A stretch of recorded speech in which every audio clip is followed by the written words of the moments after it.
ක්‍රිස්තුතුමන් තුළ මප්‍රියාදර සහෝදර සහෝදරනි. ශුදු සතියේ අපි මහ බ්‍රහස්පතින්දා දවසේ දිව්‍යාගයත් එක්ක සම්බන්ධ වද්දී අපි මේ සම්පාලක පියතුමා ආරම්භක හැඳින්වීම තුළ සඳහන් කරනු ලැබුවා. අද දවසේ ත්‍රිවිධාකාර වැදගත්භාවයක් තිබෙන බව. නැවත වතාවක් මා එය රැගෙනනු ලබන අද දවසේ දේශනාවේ ප්‍රවිෂ්ටියක් ගැනීම සඳහා. පළමු දේ තමයි ස්වාමින් වන ජේසුස් ක්‍රිස්තුස් වහන්සේ උන්වහන්සේගේ මෙම අවසාන රාත්‍රී භෝජන සංග්‍රහය තුළ උන්වහන්සේ විසින්ම අග්‍ර පූජකයන්න් බවට පරිවර්තනය වෙමින් පූජාත්පර සක්‍රමේන්තුව ස්ථාපිත කරනු ලබනවා. ඊට පස්සේ අපි දකිනවා නව භෝජන සංග්‍රහයක් පැරණි ගිවිසුම තුළ තිබිච්ච ඒ භෝජන සංග්‍රහයට නව අර්ථකථනයක් ලබා දෙමින් උන්වහන්සේ විසින්ම දිව්‍ය සප්‍රසාද වහන්සේ ස්ථාපිත කරනු ලබනවා. ඊපස්සේ අපි දකිනවා උන්වහන්සේ විසින් ප්‍රේමය පාදක කරගත් නව ආඥාවක් වෙතට මේ ශ්‍රාවකයන්ව රැගෙන යන ආකාරය. ප්‍රේමවන්තයනි, මම මේ විදිහට නැවත වතාවක් ප්‍රවිෂ්ටියක් ගනු ලබනවා. බලන්න, මේ ලෝකයේ තුල ජීවත් වන සෑම මිනිසියෙක්ම ජීවිත කාලයේ අවසාන කාලය වෙතට ලං වෙද්දී මේ ලෝකයේ තුල විවිධ දේවල් කරනු ලබනවා. හැබැයි මේ හැම දෙයකම මහ ලොකු වටිනාකමක් ගැබ්ගෙන තිබෙනවා. එනිසා මේ හැම දෙයක් තුළම ප්‍රේමවන්ත සහෝදර සහෝදරයන් අමුතු කතන්දරයක් අරගෙන එනවා. ඒක මනුෂ්‍ය ජීවිතයට නව වටිනාකමක් අරගෙන එන අත්දැකීමක් බවට පරිවර්තනය වෙනවා. දැන් බලන්න ස්වාමින් වහන්සේගේ ජීවිත ගමන. උන්වහන්සේ ගමනක් ආරම්භ කරනු ලබනවා දෙවියන් වහන්සේගේ පුත්‍ර භාවයේ ගමන තුල උන්වහන්සේ අනන්‍යතාවයක් තබාගෙන ගමනක් එනවා. දැන් බලන්න උන්වහන්සේ අවසාන රාත්‍රී භෝජන සංග්‍රහය වෙතට පැමිණෙද්දී උන්වහන්සේ විසින් මේ ලෝකයේ තුල කියපු හැම දෙයක්ම යථාර්ථයක් බවට පරිවර්තනය වෙනවා. එනිසා උන්වහන්සේ අද දවසේදී මිනිස්සෙකු හැටියට මේ ලෝකයේ තුල තිබිච්ච පහත්ම දේ කරන්නට යනවා. කුමක්ද? මම මේ විදිහට අර්ථකථනය කරන්නේ අපි බලන්න ජුදා සම්ප්‍රදායට අනුගතව බලද්දී එක්තරා විදියකට පාදසේදීමේ කාර්ය සිදු කරනු ලැබුවේ වහලෙක් පමණයි. ස්වාමියෙකුගේ පාද දෝවණය කරනු ලබන්නේ ප්‍රේමවන්තයනි වහලෙකු පමණයි. දැන් බලන්න ස්වාමීන් වහන්සේ කාගේද පාද සෝදන්නට යන්නේ? තමන්ම ආදරය කරපු, තමන් එක්ක ජීවිතය බෙදාගත්ත මේ ජනතාවත්ගෙන් තෝරාගනු ලැබූ ශ්‍රාවකයන්ගේ පාද සේදීමක් කරනු ලබනවා. මම දකින විදියට මෙය නව ගමනක ආරම්භයක් සනිටුහන් කරනු ලබන මොහොතක්. උන්වහන්සේගේ ජීවිත කතන්දරය තුළ මේ ලෝකයට පැමිණීමේ අත්දැකීම තුළ අපි දකිනවා දෙවියන් වහන්සේ ලෝකයට කොතරම් ප්‍රේම කළසේක්ද. එනිසා උන්වහන්සේගේ එකම පුත්‍රයන්න් වහන්සේ මේ ලෝකයට දායාද කරනු ලබනවා මේ ලෝකයේ ගැලවීමේ කාර්ය වෙතට අරගෙන එන්නට. දැන් බලන්න උන්වහන්සේ අද දවසේදී වහලෙකු තරම් පහත් මට්ටමකට ගමන් කරලා ගුරුවරයෙක් තමන්ගේම දරුවන්ගේ පාද සේදීම සිදු කරනු ලබනවා. ප්‍රේමවන්තයනි, මීට වඩා එහා ආදරේ කතන්දරයක් නැහැ. පුරාණ ගිවිසුම වෙතට අපි ගමන් කරලා බැලුවොත් ඊශ්‍රායෙල් ජනතාව දෙවියන් වහන්සේ විසින් පොරොන්දු දේශය වෙතට ගෙන යනු ලබන ගමන ආදරයේ ගමනක්. මම දකින්නේ ආදරය කැටි කරගත්ත ගමනක්. දෙවියන් වහන්සේගේ ආදරය කොයි විදිහටද පැමිණෙන්නේ? බලන්න මේ මිනිස්සුන්ව ඊශ්‍රායෙල් ජනතාවව පාරාවු රජුගෙන් බේරගෙන දෙවියන් වහන්සේ ගමනක් අරගෙන යනවා. මේ ගමන තුල බලන්න රාත්‍රී කාලයේදී ගිනි ටැඹක්සේ මේ ආදරය මේ ජනතාව වෙත ගලාගෙන එනවා. දහවල් කාලයේදී මහා වලාකුලක්සේ මේ ජනතාවට දෙවියන් වහන්සේගේ ආදරය නැවත වතාවක් ගලාගෙන එනවා. මා දකින විදියට මේ ආදරය දෙවියන් වහන්සේ තමන්ගේ ඊශ්‍රායෙල් ජනතාවව බදාගෙන අරගෙන යනු ලබන ගමනක්. එතනින් අපි දකිනවා මේ ජනතාව කුසගිනි වෙන හැම මොහොතකදීම දෙවියන් වහන්සේ ආහාරය නිර්මාණය කළ දෙන පුරාණ ගිවිසුම තුළ මෙනාදුරේ අත්දැකීම දෙමළන්න නව ගිවිසුම තුළ දෙවියන් වහන්සේගේ පුත්‍රයා මේ ලෝකයට ඇවිල්ලා කියනු ලබන කතන්දරය තුළ උන්වහන්සේ කියනු ලබනවා රොටීගෙන තුතිපුදා එය කඩා Tamanගේ ශ්‍රාවකයන්ට දෙනවා. ඊළ බලන්න කුමක්ද කරන්නේ? මේ ලෝකයේ තුල ස්වාමින් වන ජේසුස් ක්‍රිස්තුස් වහන්සේ කරපු අවසාන ක්‍රියාදාමය ජුවම්තුමා මේ විදියට නිර්වචනය කරනු ලබනවා. ජුවම්තුමා සඳහන් කරනු ලබනවා මේ විදියට මේ ලෝකයේ තුල ශ්‍රාවකයන් සමග සිදු කරපු අවසාන ක්‍රියාවලිය ස්වාමීන් වහන්සේ අවසාන රාත්‍රී භෝජන සංග්‍රහය මේ ශ්‍රාවකයන් සමග භුක්ති විඳීම. නැවත වතාවක් මා පැමිණෙනවා අර මා ඉහතදී කියපු දේ. මිනිස්සෙක් මේ ජීවිත ගමන තුල අවසාන මොහොත තුල සිදු කරනු ලබන හැම ක්‍රියාදාමයකම වටිනාකමක් තියෙනවා. ජේසුස් වහන්සේ ශ්‍රාවකයන්ව එකතු කරගෙන මේ ලෝකයේ තුල කරපු මේ ක්‍රියාදාමේ අවසාන ක්‍රියාවලිය තුල මහා වටිනාකමක් අරගෙන එනවා. මා නුඹට කළාක් මෙන් නුඹත් එකිනෙකාට කරන්න. දිව්‍ය සප්‍රසාදය කියලා කියන්නේ මා දකින විදියට එහෙනම් දෙවියන් වහන්සේගේ ආදරය බලගතු ලෙස මිනිස්සුන්ගේ හදවත් තුල රෝපණය කරනු ලබන අත්දැකීමක්.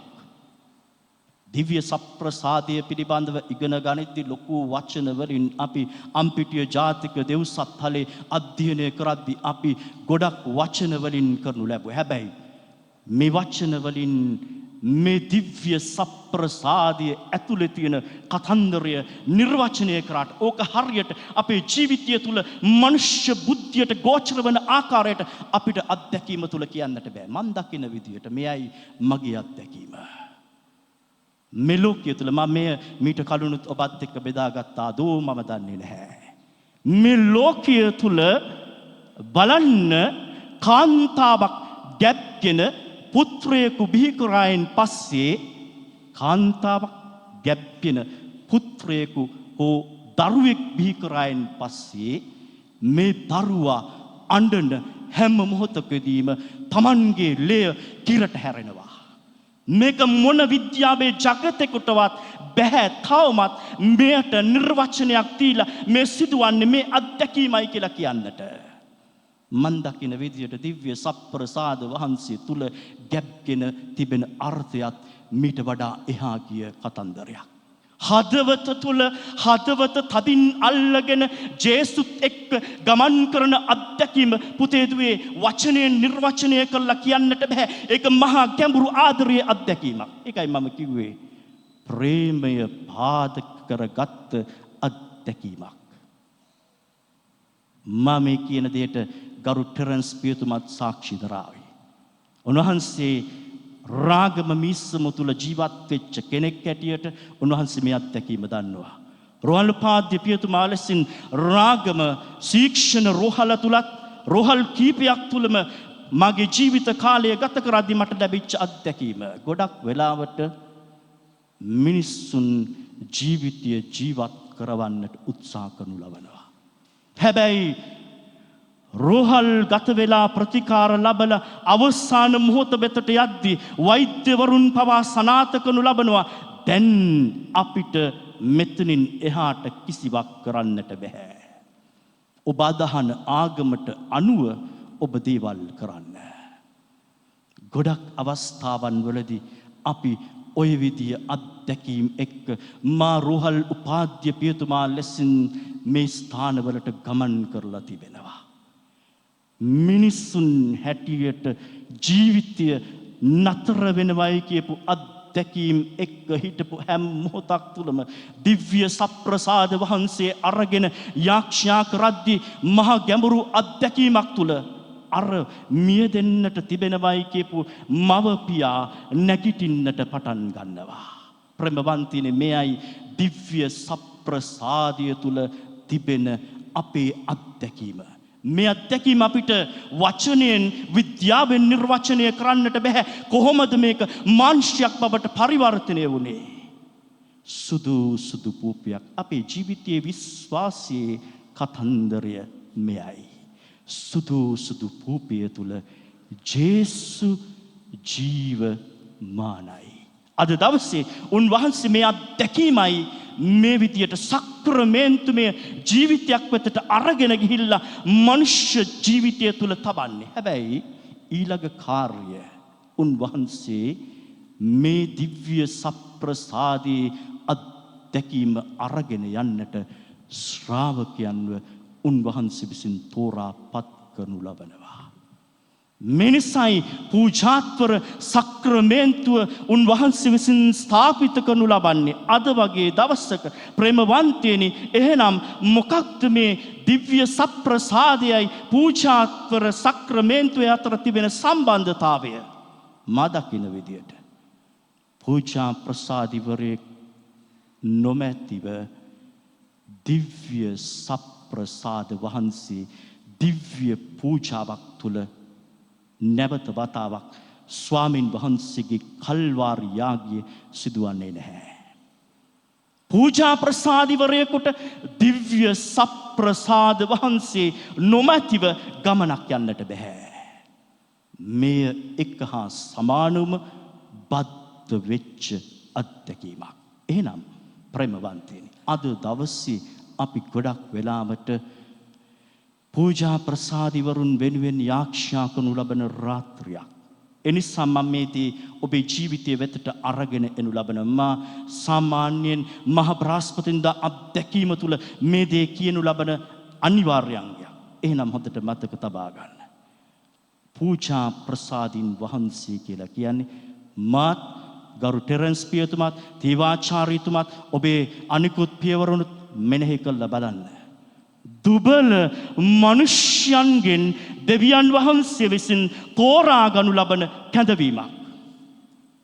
දුබල මනුෂ්‍යයන් අතරින් දෙවියන් වහන්සේ විසින් තෝරාගත් කැඳවීමක්. පේදුරු කියන පුත්‍රයා පිළිබඳව මෙනෙහි කරන්න.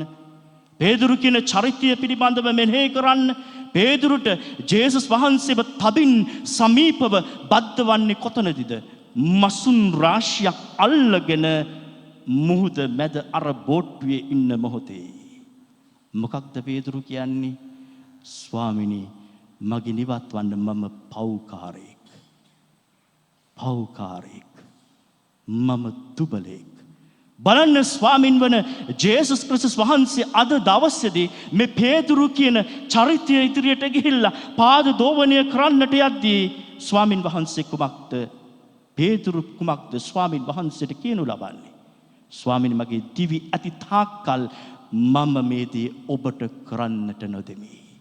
වචනය අරගෙන බලන්න. වචනය තුල හරි ලස්සනට මේ අත්දැකීම තියෙනවා පුතේ, දුවේ, අම්මේ, තාත්තේ. එහෙනම් දෙවියන් වහන්සේ දුබලයින්ව තෝරගෙන මහා බලගත් පුද්ගලයන් බවට පරිවර්තනය කරනවා. ඒකයි මේ පූජාත්වර සක්‍රමේන්තුව තුල දිව්‍ය සප්‍රසාද වහන්සේත් එක්ක තිබෙන බැඳීම කියලා කියන්නේ. එනිසායි ගොඩක් අවස්ථාවන් වලදී පියතුමල්ලා වන්නට පුළුවන්, අනිකුත් ජනතාව වන්නට පුළුවන් දිව්‍ය සප්‍රසාද වහන්සේ ඉදිරියට ඇවිල්ලා නිරාහාරශීලව යාක්ෂාවේ ජීවිතය තුළ දේව තාත්තා ඉදිරියට ඇවිල්ලා මේ අත්දැකීමට ඇතුළු වන්නේ. ප්‍රේමවන්තයනි, එහෙනම් මතක තබා ගන්න. ඔබ මේ දුබල මේ දෙවියන් වහන්සේ විසින් තෝරාගත් ඒ කෙනා වෙනුවෙන් යාක්ෂා කර තිබෙනවාද? ගොඩක් වෙලාවට ගොඩක් උදවිය කියන්නට පුළුවන්, අර පියතුමා නිසයි අපි මිසම් සංගෙන් ඈත් වෙලා කී. වැරදි. වැරදි. ඔබේ අත්දැකීම වැරදි. ඔබ කාවද හොයාගෙන ආවේ? පූජා ප්‍රසාදින් වහන්සේ දුලිප් කමල් කියන මේ පියතුමාව නෙමෙයි ඔබ හොයාගෙන එන්නට ඕනේ. ඔබ එන්නට ඕනේ දිව්‍ය සප්‍රසාදය තුල ජීවමානව වැඩ සිටින ජේසුවයි. අපි ගොඩක් වෙලාවට දාලා අත්හැරලා යනවා. සිත් රිදිලා හදවත බිඳුනා පාද ඒ අත්දැකීම තුල නැහැ. ප්‍රේමවන්තින ඔබ එතන ඔබ නිවැරදි වෙන්නට ඕනේ. දුබල චරිතයක් මිනිස්සුන් හැටියට අපිට තරහා යන්නේ නැද්ද? ඔබට තරහා යන්නේ නැද්ද? සමහරක් වෙලාවට ඔබ කියන වචන නිසා සමහරක් වෙලාවට තරහා යන්නට ඇති. එය දැකීම ඔබ අරගෙන ඇවිල්ලා මේ ෆාදර් ඉන්නකන් මම දිව්‍ය පූජාවට සහභාගී වන්නේ නැහැ. ඒක නෙවෙයි ආදරයේ කතන්දරේ. එහෙනම් ඔබ කුමක්ද කළ යුත්තේ? අනේ අර දුබල චරිතය වෙනුවෙන් යාඥා කිරීමයි. අපි කවුරු ශුද්ධවන්තයින් නොවේ. හැබැයි ශුද්ධවන්ත මාවත වෙතට යන්නට නම් ජේසුස් වහන්සේ නිරූපණය කරලා දිව්‍ය සප්‍රසාද වහන්සේ මෙන්න මෙතන බද්ධ වන්නට නම් මොකක්ද අඩුවක් මේ හදවත තුල තියෙන්නට පුළුවන්. සමහරක් වෙලාවට ඒ ආදරේ අත්දැකීම ඔබ අරගෙන යන්නට ඕනේ. විවේචනය කිරීම නොවේ. අද දවසේ පූජාත්වර සක්‍රමේන්තුව ස්ථාපිත කරපු නිසායි මම මේ දී කියන්නේ. ඒ නිසා ඔබේ දුබල පූජා ප්‍රසාදින් වහන්සේ වෙනුවෙන් යාඥා කරන්නට ඕනේ. ඇයි යාඥා කළ යුත්තේ? එඬේරෙක් හැටියට නැති වුණු බැටළුවන් සොයාගෙන යන කාර්ය වෙතට මේ පූජා ප්‍රසාදින් වහන්සේව පොළඹවන්නට නම් ඔබ ඔහු වෙනුවෙන් යාඥා කළ යුතුයි. අතහැර යාම නොවේ.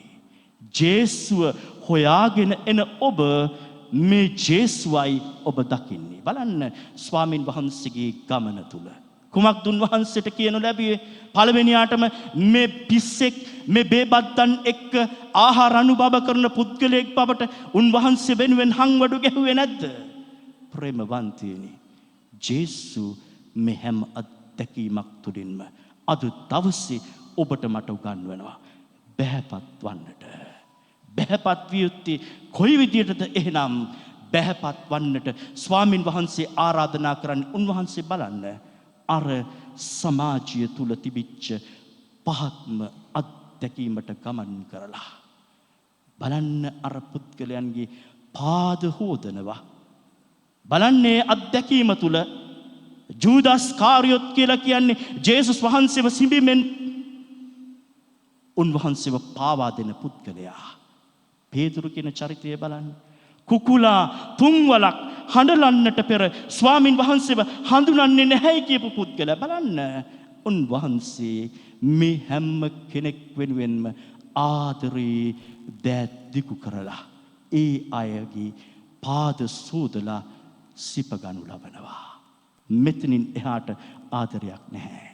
උන්වහන්සේගේ ආදරය දෝරේ ගලාගෙන යන ආදරයක් බවට පරිවර්තනය කරා සලකුණක් හැටියට දිව්‍ය සප්‍රසාද වහන්සේ දීලා. එහෙනම් පුතේ දුවේ අපි මොහොතකට අපේ දැස් වසා ගනිමු. හදවත ඇතුළට පිදා බහැලා බලන්න.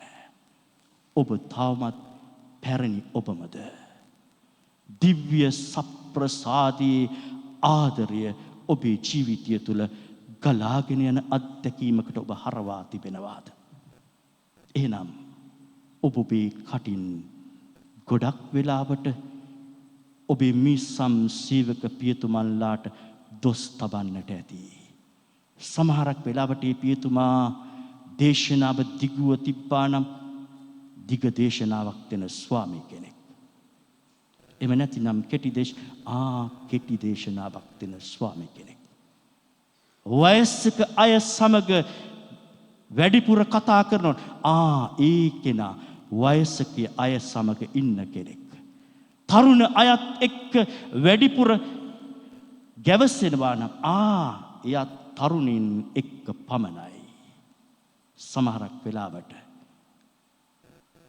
සමාජය තුල පහත්ම පෞකාර ජීවිතය තුල ඉන්න අයත් එක්ක යම් කිසි ආකාරයකින් ඒ අප ගෙනිය එයා අර අය එක්ක ඉන්න කෙනෙක් කියලා ඔබ හංවඩු ගැහුවාද?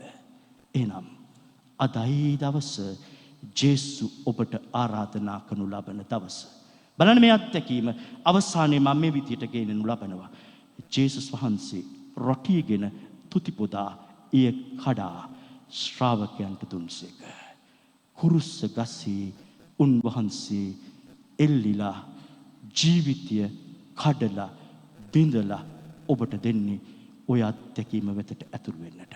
එහෙනම් අපි ස්වාමින් වහන්සේට කියමු මෙවර 2026 වර්ෂයේදී මට ඔබ වහන්සේට ආදරය කරන දුබල පූජක දෑත ආශිර්වාද කරමින් දිව්‍ය සප්‍රසාද වහන්සේ කඩන උන්වහන්සේගේ ආදරය බෙදෙන පියතුමන්ලාව පත් කරන්නට කියලා යාඥා කරමු.